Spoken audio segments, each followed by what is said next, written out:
कपड़े धोने वाली बहू। शादी के पहले से ही विभा को कपड़े धोने का बड़ा शौक था। कभी नल के नीचे तो कभी तालाब के पास। अरे मेरी नीली वाली लुंगी नहीं दिख रही है। विभा की अम्मा, कहाँ रखी है लुंगी? अरे वो तो विभा ने परसों ही धोकर रखी थी आपकी अलमारी में, देखो वहीं होगी। वो ना मैंने आज धो दी, मुझे लगा कि गंदी हो गई होगी। अरे कैसे गंदी हो गई थी? उसे तो मैंने पहना भी नहीं। हे भगवान, इस लड़की के कपड़े धोने की आदत से परेशान हो गया हूँ मैं। जितना तो घर में राशन नहीं आता, उससे कहीं ज्यादा डिटर्जेंट पाउडर का खर्चा है। इसकी शादी करवा दो, शादी जाए अपने घर में ही करे काम, फिर चाहे घर के कपड़े धोने हो या पूरे गांव के। हाँ ठीक बोल रही हूँ, देखता हूँ मैं कोई लड़का। वो दिन भी आ जाता है जब विभा को देखने लड़के वाले आ जाते हैं। लड़की मुझे अच्छी लगी। होने वाली सास कहती है, बेटी अगर कुछ पूछना है तो पूछ लो। वैसे तो हमारी लड़की बहुत ही शर्मीली है, जो बोल दो वो मान लेती है, इसे क्या पूछना होगा। अरे कैसी बात कर रही हो माँ, मुझे इन लोगों के घर रहना है, सवाल तो कई है। हाँ हाँ बेटा, पूछ लो ना, क्या पूछना है। आप लोगों के घर कपड़े कौन धोता है? सास का मुंह बन जाता है। देखो, अगर तुम ये कहना चाहती हो कि तुम्हें कपड़े धोने नहीं आते तो सुन लो, कपड़े मैं ही धोती हूँ, लेकिन तुम्हारे आ जाने के बाद मैं रुमाल तक नहीं धोऊंगी। अरे चुप रहना भाग्यवान, बहू बेचारी घर आई नहीं, उसे डराना शुरू कर दिया। वो क्या है ना बिटिया, अभी तक तो ये कल्लू की माँ ही धोती थी, लेकिन अब तुम्हारे पापा तो दहेज में वॉशिंग मशीन देंगे ही।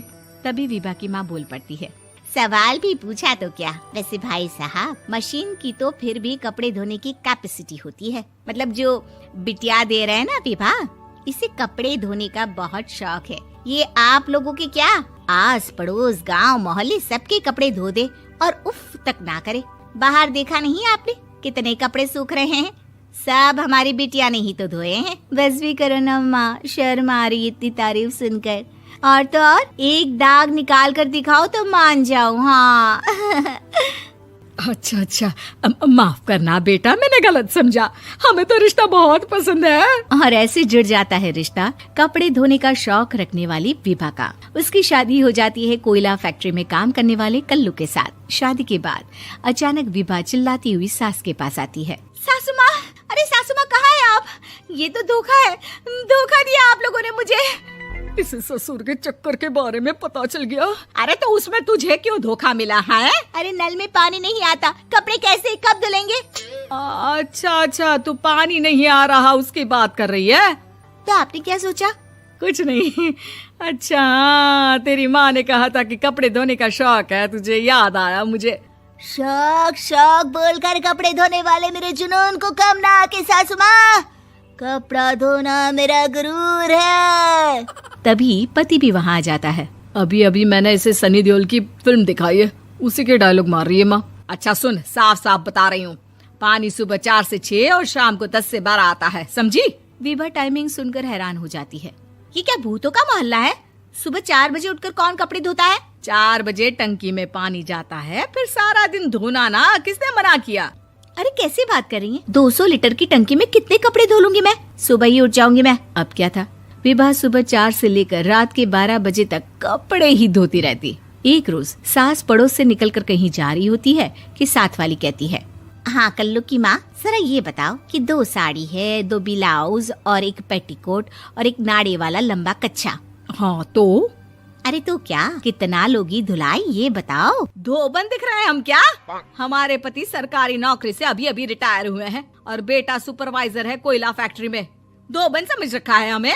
हाय रे कल्लू की अम्मा, माफ कर दो, वो तो मोहल्ले में यही सब बता रहे थे कि तुमने बहू को कपड़ा धुलवाने के काम में लगा दिया है। सास को पड़ोसन की बात सुनकर गुस्सा आ जाता है। वो घर पहुंचती है जहां घर के बाहर ही इतने सारे कपड़े सूख रहे होते हैं जितने कि किसी धोबन के घर पर। अरे ओ कल्लू की दुल्हन, बाहर निकल।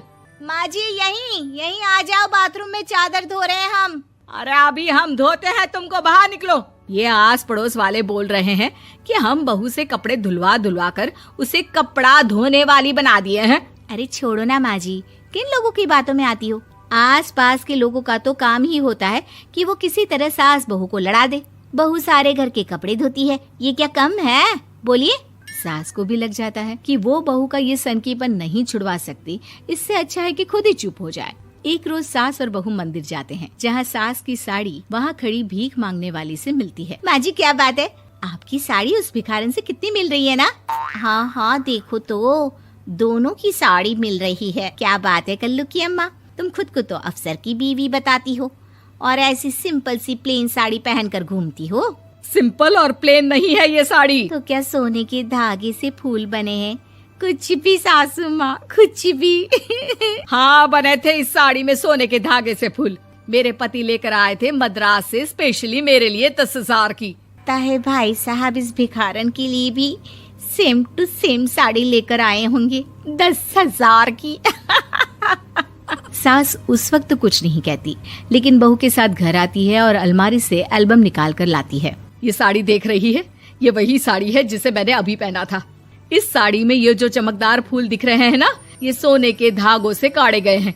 लेकिन तू लोकल वॉशिंग मशीन ब्रश से घिस घिस कर सारे फूलों को निकाल कर साड़ी प्लेन कर दी। मुझे माफ कर दीजिए सासू माँ। और तो और, जब मैंने तुझे तेरी गलती के लिए कुछ नहीं कहा, लेकिन तूने तो सबके सामने मेरा मजाक ही बना दिया। क्यों? बहू को समझ में आ जाता है कि अब से उसका कपड़े धोना बंद।